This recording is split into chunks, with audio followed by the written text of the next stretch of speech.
I want to get study permit in Canada after rejection. So first of all, I like to understand કે કયો option લીધેલો, કયો course લીધેલો, તમે કયા રીઝનથી એ કોર્સ સિલેક્ટ કર્યો છે. સો યુઝ્યુઅલી તમારા રિસેન્ટ વર્ક એક્સપિરિયન્સથી અલાઇન કોર્સ હોય, ઇન દેટ કેસ તમારા સ્ટડી પરમિટ અપ્રૂવ થવાના ચાન્સીસ હાઈ છે.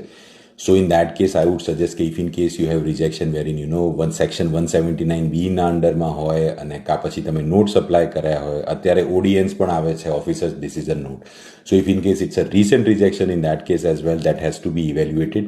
Usually જ્યારે રિજેક્ટેડ એપ્લિકેશન આવે ત્યારે the process the steps would be કે GCMS નોટ્સ અપ્લાય કરવા જોઈએ. સો એ ટીપ નોટ્સ અપ્લાય કરીએ, નોટ્સ અપ્લાય કરીને ઓફિસરે શું રીઝનથી રિજેક્ટ કર્યું છે એ અસેસ કરીને then we can submit the application once again. But yes, હવે જે કોર્સ લેજો એ કોર્સ તમારા કરંટ એક્સપિરિયન્સ કે કરંટ પ્રોફાઇલને રિલેવન્ટ લેજો. ઇફ ઇન કેસ બેચલર્સ કર્યું હોય અને તમે ડિપ્લોમા ચૂઝ કરતા હો, sometimes it might happen that you are over qualified for a particular course.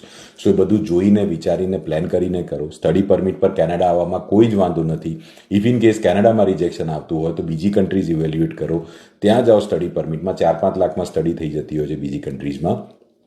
A option select કરો, ગો હેડ, ત્યાંથી સ્ટડી ચાલુ કરો. વચ્ચે ઇન બિટવીન ધ સ્ટડી કે સ્ટડી પતી જાય પછી ત્યાંથી કેનેડા આવવાનો રાઉટ પ્લાન કરો. ઇટ્સ નોટ ઓલવેઝ નેસેસરી કે કેનેડા ઇન્ડિયાથી ડાયરેક્ટ જ અવાય. બીજી કોઈ કન્ટ્રી લઈને પણ તમે પ્લાન કરી શકો છો. Thank you.